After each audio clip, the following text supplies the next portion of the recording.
Hey guys, Victor here, coming at you again with another deck profile, and for today's video we'll be doing an updated Lightsworn list.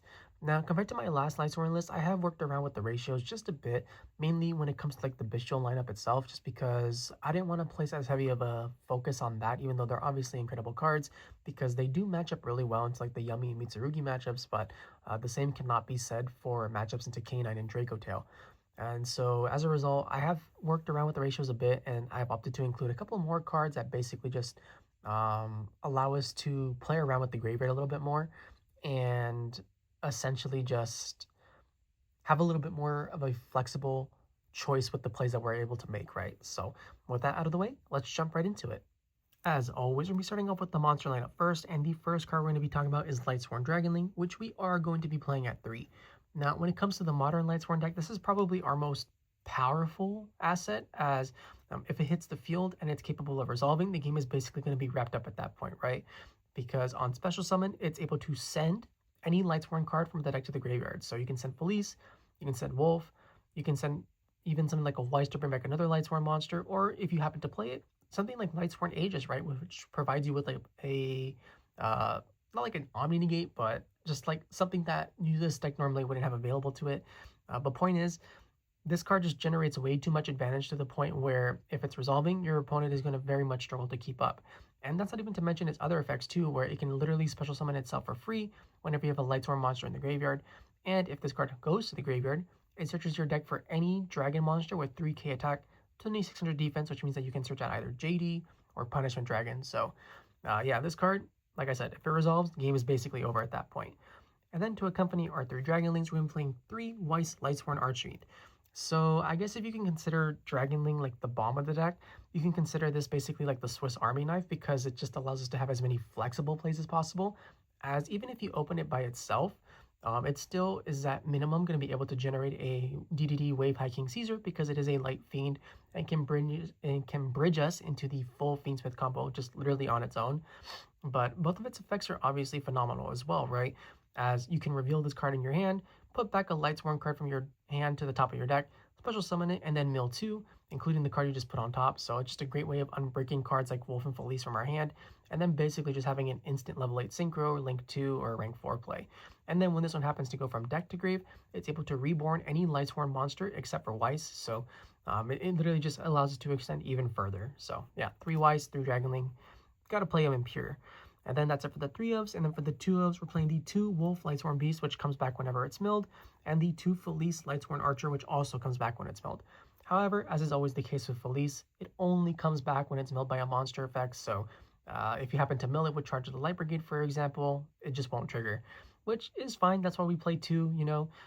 You want to be a little bit more careful, especially because these are way more important since they are also tuner monsters, and we want to be able to access our level like 8 and 10 synchros as consistently as possible. Now, as for the ratios, I think 2 and 2 is perfectly fine. I never really need more or need less. This is basically like the ideal ratio in my mind. That's it for the 2 ofs though, and then for the 1 ofs, we're just playing the 1 Raiden Hand of the Lightsworn. This deck doesn't really have that many normal summons, so being able to go Charge of the Light Brigade and then search out a Raiden with like our absolutely horrible hands can still go a long way in just helping you just out-research your opponent, right? As you just normal the Raiden, you mill 2, ideally it's a light or dark, and then you have pretty much free fodder for like your Bystial monsters, and then you can go for the instant level 10 synchro play in the form of cards like Bystial Dissipator, and just continue to like combo off. But it's not very important to the deck, and in all honesty, this is probably the most cuttable of the entire Lightsworn engine, if you so choose to. But like I said, you don't really use your normal summon, so you don't really lose anything from not playing it either. Then for the final card to basically be part of the Lightsworn engine, we're still playing the 1 Punishment Dragon, which I still very much prefer over the Judgment Dragon, but you know, to each their own. I just enjoy the versatility that this card offers you, right? As it's a free 1000 life point, shuffle back every resource from both players' fields, or so from both players' graveyards and banished zones during either player's turns. So you know, it's a disruptive card that you can use during both players' turns. That takes away the graveyard in their banished zone, which is pretty important in modern Yu-Gi-Oh! That's it for the Lightsworn stuff, and then for the Bystial lineup, we're playing 3 Bystial Lubellions. You know, just discard it, and then you get to search your deck for any Bystial monster.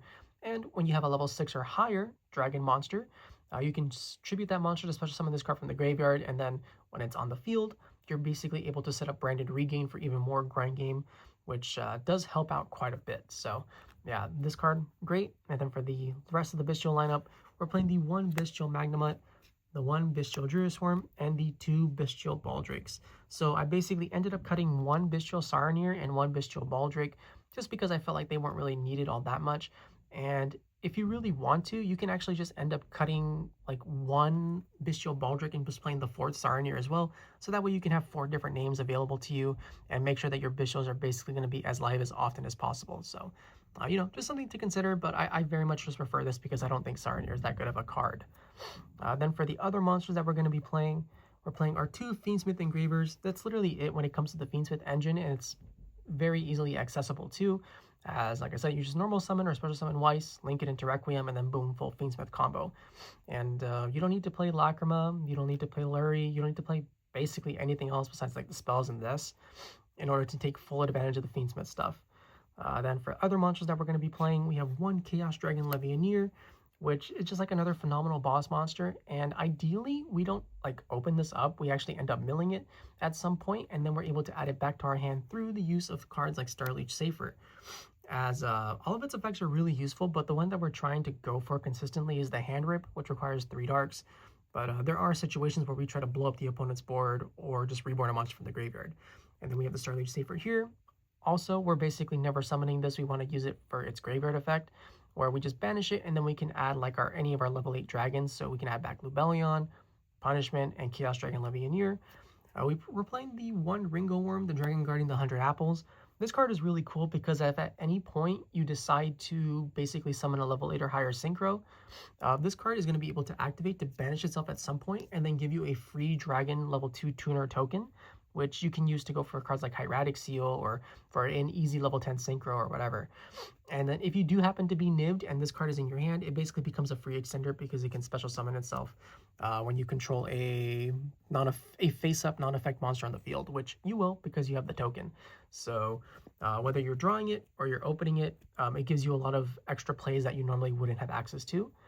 Then for shufflers, we're going to be playing both the Keldo and the Mudora.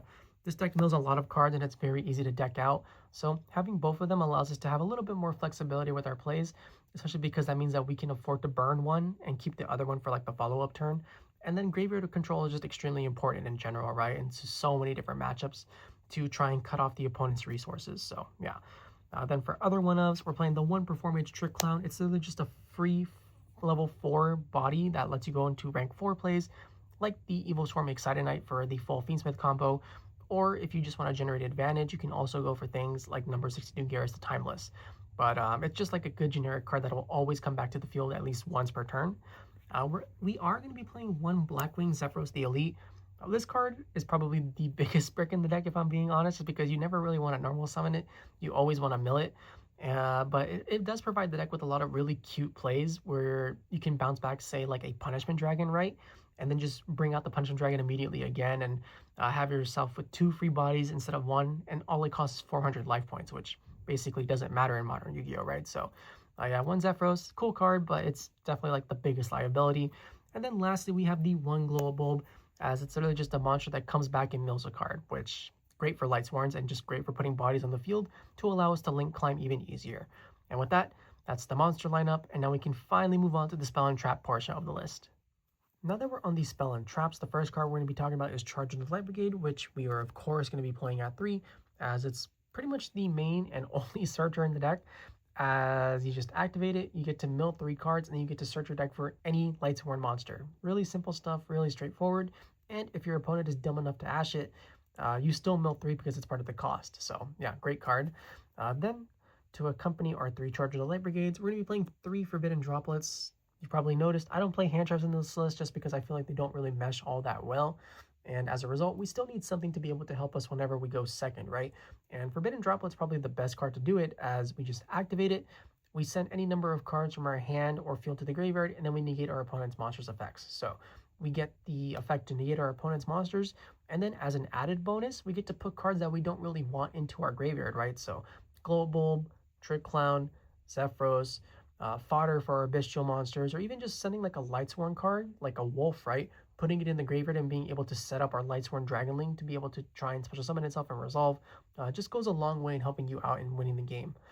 So yeah, 3 droplet, great card. That's it for the 3-ofs though. And then we don't play any 2-ofs. We do play a couple of 1-ofs, such as the Triple Tactics Talent, which is great going first or second. The one Call by the Grave, which is ideally going to allow us to stop hand traps, especially the 1-of Dimension Shifter that everyone always draws. 1 Foolish Burial to send any monster from deck to grave. 1 Fiendsmith Tract, which is one of the targets that we are going to be playing to search off the engraver if we happen to draw it. And even though we don't play Lurie, that's perfectly fine because this card is capable of searching out Weiss instead and allowing us to discard cards that we typically don't want, like the aforementioned cards like Bulb, Trick Clown, things of that nature.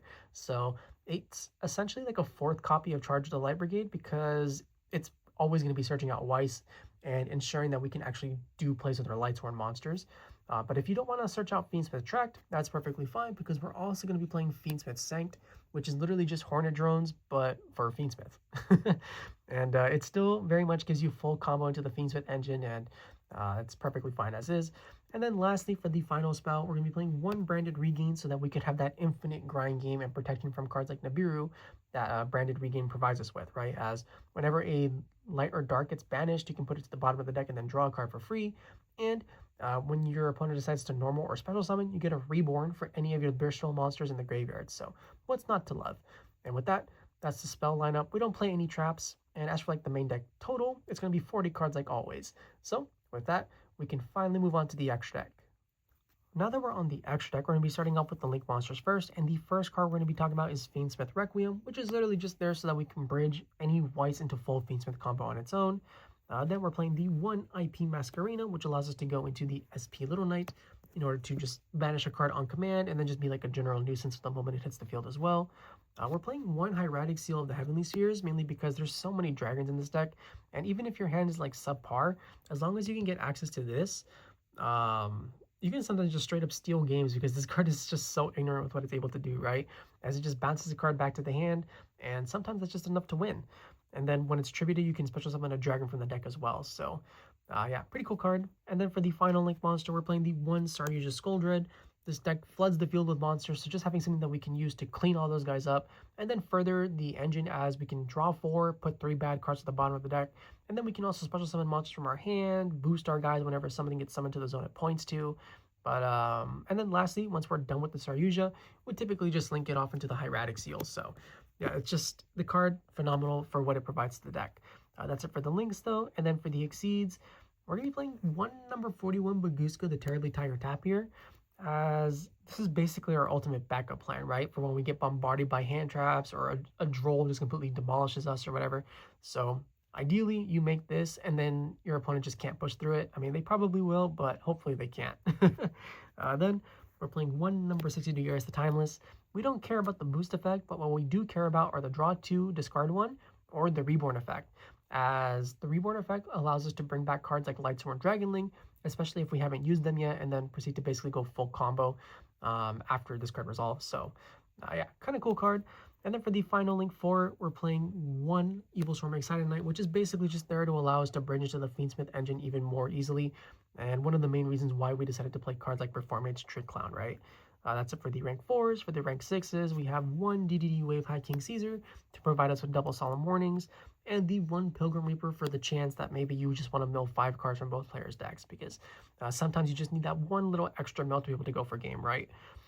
Then for the final exceed in the deck, we're playing the 1 Zombie Vampire, who is basically pretty similar to Pilgrim Reaper, but instead of milling 5, it mills 4 from each player's deck, and it has the added bonus of being able to reborn any of the monsters that happen to be milled. So this card is just great at extending and helping you just continue to flood the board with monsters, right?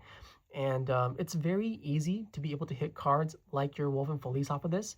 So what you would do, right, is you go Zombie Vampire, mill 4 from both players' decks. You take a monster that normally can't be summoned, or that you want to be summoned, like let's say one of your Bystials, right? So you bring that back, and then your Lightsworns like Wulf and Felis will trigger, and then you get to continue to combo off with even more guys. So yeah, this card kind of silly. That's it for the exceeds though, and then for the synchros, we have 1 Minerva the Athenian Lightsworn, which is basically the card that helps make Dragonling as broken as it is, right? Because similarly to Dragonling, when this card hits the field, if it's able to resolve, you basically just won the game right then and there.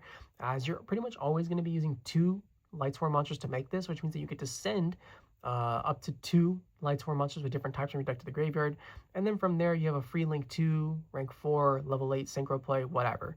But yeah, this card, great. And then it also has the added bonus of being able to banish your Lightsworn monsters in order to mill as many cards as you banished, up to 4, of course. And the main reason why we play Punishment is basically because of this, right? As after this card resolves, you're going to have the Punishment in your hand more than likely. And because you're able to banish 4, as long as you banish 4 with different names, the Punishment becomes live, and you can just continue to just summon out big monsters and go for even bigger plays. So yeah, 1 Minerva. For the generic level 8 synchro, we have the Cyframe Lord Omega.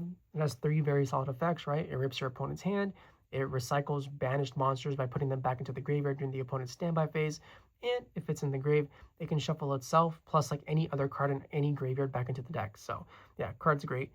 Then for the level 10 synchros, we're playing the 1 Sword Soul Supreme Sovereign Chengying, which if you have Chaos Angel is basically better into most matchups, but I really like Chengying just because I feel like obviously it's not as easy to make as Chaos Angel, but its effect is still incredibly powerful because it gains attack for every banished card, and whenever you happen to like banish a card or your opponent banishes a card, it'll trigger to banish something from the opponent's field and graveyard. So it just continues to get stronger while disrupting the opponent overall. And it's very easy to force too, right? You don't even have to use its effect to protect itself. You can just activate like a shuffler on the grave to trigger it to activate. So this card can be a little ignorant at times. And then finally, we have the 1 Bystial Dissipator, which just continues to generate advantage, right? You just take any Bystial plus a level 4 tuner, you make this, you immediately get to start reborning monsters from the banish zone, including something like a Cypher Lord Omega, right? You can go for Omega, banish a card, Dissipator, bring back the Omega, and then banish another card. And then it's also like a pseudo negate, kind of, depending on like it's able to shuffle monsters back into the deck, and then depending on where it's from, it either gets to destroy that monster or negate that monster's effects. So yeah, this card also great. And with that, that's the Lightsworn deck profile. I hope you guys enjoyed it. If you did, please feel free to like, comment, subscribe, and I'll catch you guys next time. See ya.